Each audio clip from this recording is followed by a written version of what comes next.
নমস্কার, আপনারা সব কেমন আছেন? আশা করি খুব ভালো আছেন। আমিও খুব ভালো আছি। আমি আজ কিছু বৃদ্ধ মা-বাবাদের নিয়ে ভিডিও করছি। কিছু কথা বলবো। আর মা-বাবার সন্তানদেরকে অনুরোধ করছি, ছেলে হোক বা মেয়ে, তো মা-বাবার মূল্যটা বুঝুন আপনারা একটু। সেই ছোট্ট শিশু থেকে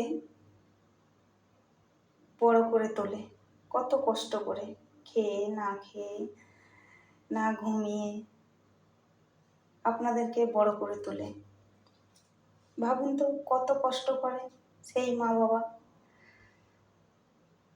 সেই বলে না, দাঁত থাকতে দাঁতের মর্ম বোঝে না, সেই ভুলটা আমরা মা বাবার সঙ্গে করি।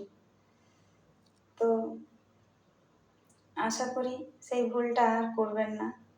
মা বাবা হচ্ছে আমাদের বট গাছের মতো। বট গাছের ছত্র ছায়ার মধ্যে আঁকড়ে রাখে আমাদেরকে। নিম গাছ যেমন ঠান্ডা তরল সবাইকে শীতল করে রাখে, সেই রকম মা বাবাও একটা। মা বাবার স্থান কেউ কি কখনো নিতে পারে না। সেই একদম ঠান্ডা স্থানে সন্তানদেরকে আঁকড়ে রাখে। তো সেই সন্তানদের কাছে আমার এইটুকু অনুরোধ, আরও অনেকে যারা যে ভুলটা করে থাকে আপনারা আর করবেন না। মা বাবাকে যথাসাধ্যমতো আপনাদের কাছে রাখবেন, আগলে রাখবেন। মা বাবা হচ্ছে আমাদের একটা চাবিকাঠি। সুন্দর বয়স হয়ে গেছে, বৃদ্ধ হয়ে গেছে, কিচ্ছু করতে পারছে না, ঠিক আছে। দেখবেন আপনারা কোথাও বেরোনোর আগে মা বাবাকে বলে যাবেন ঘরে থাকবে, ঘর খোলা রইল। মা বাবা কিন্তু ঠিক আপনার ঘর আগলে বসে থাকবে, কোথাও নড়বে না। তাহলে ভাবুন তো, এটা কি অন্য কেউ করতে পারে? এটাকে অন্য কেউ কিন্তু করবে না, এটা মা বাবাই পারে।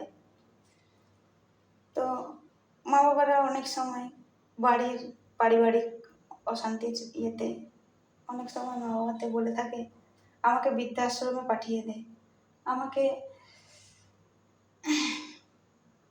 অনাথ আশ্রমে পাঠিয়ে দেয়, বা বৃন্দাবন পাঠিয়ে দে, বা নিজেই বলে চলে যাব। এটা যেন আর না হয়। কৃপা করে মা বাবার মূল্যটা বুঝবেন। ওরাও অনেক কষ্ট করে আপনাদেরকে মানুষ করেছে। আমি জানি আপনারা নানান কাজে ব্যস্ত থাকেন, মা বাবাকে সময় দিতে পারেন না। চেষ্টা করুন একটু সময় দেওয়ার মা বাবাকে। দেখবেন আপনাদেরও ভালো লাগবে সন্তান হিসেবে, আর মা বাবারও ভীষণ ভালো লাগবে। ওরাও গর্ব করবে, সারাক্ষণ গর্ব করতেই থাকে ওরা সন্তানকে নিয়ে। তো আরও গর্ব করবে যে আমার সন্তান হিসেবে আমি খুবই ভালো, দেখাশোনা করে, গর্ব করে বলবে। তো আমার এইটুকুই অনুরোধ, বারবার করে বলছি যে মা বাবাকে, এমন কোনো সন্তান কেউ ভুল করবেন না যে আপনাদের মা বাবাকে বৃদ্ধাশ্রমে বা অনাথ আশ্রমে চলে যেতে হয়। আগলে রাখুন মা বাবাকে, এইটুকুই আমার অনুরোধ। তো ভিডিওটা আর বাড়াবো না, আমি অনেক বড় হয়ে যাচ্ছে। আমার ছোট্ট ভিডিওর মাধ্যমে আমি এইটুকুই আপনাদেরকে জানালাম।